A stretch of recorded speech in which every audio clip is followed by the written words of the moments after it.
Сәлеметсіздер ме? Тәрбие сағатының тақырыбы мектептегі құқық бұзушылықтың алдын алу. Мақсаты: құқықтық тәрбиенің өмірлік қажеттілігін оқушыларға түсіндіру. Құқықтық тәрбиенің жігердің қоғамда маңызы зор екендігін түсіндіріп, құқықтық сауаттыққа тәрбиелеу, өз ойларын еркін айтуға үйрету.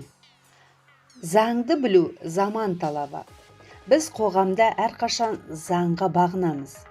Қоғам әрқашан тәртіпке негізделіп, арқа сүйеп қалыптасып тіршілік етеді. Қоғамда тәртіп болмаса, ол құлдырайды, яғни келешегі болмайды.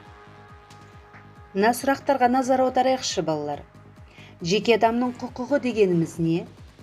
Құқықтың қандай түрлерін білесіңдер? Адам құқығы қай уақыттан пайда болады?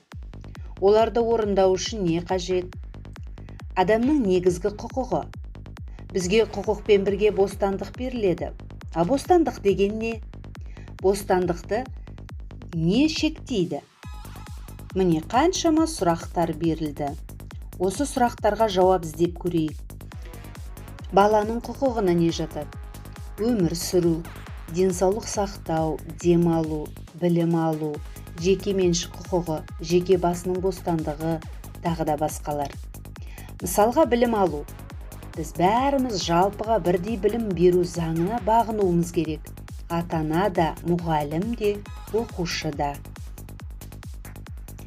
Дегенмен де, керісінше қоғамда тәртіп бұзуға бейім азаматтар аз кездеспейді. Осыдан келіп құқық бұзушылық орын алады. Ал құқық бұзушылық қоғам өміріне тән дерт.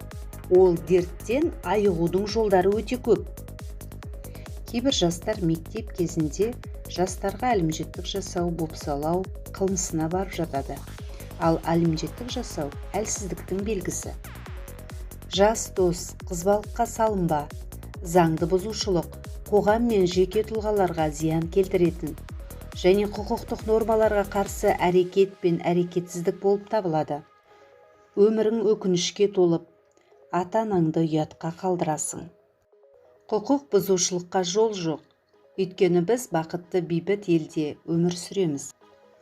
Ұлтымыздың мақтанышы, батыры Бауыржан Момышұлы тәрбиелі тәртіптің құлы, тәртіпті елдің ұлы десе, ақын Олжас Сүлейменов адам тағдырын тәрбие шешеді деп жазды. Бәрі де шындық.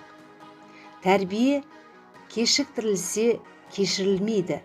Дұрыс бағыт алса, қалпына келмейтін нәзік те, күрделі де, сауатты да, игілікті, ізгілікті іс. Адам ұрпағымен, ұлы еңбегімен, ерен келешегімен кемел болады. Мұның мөлдір бастауы, алтын тамыры тәлім тәрбие ісінде жатыр.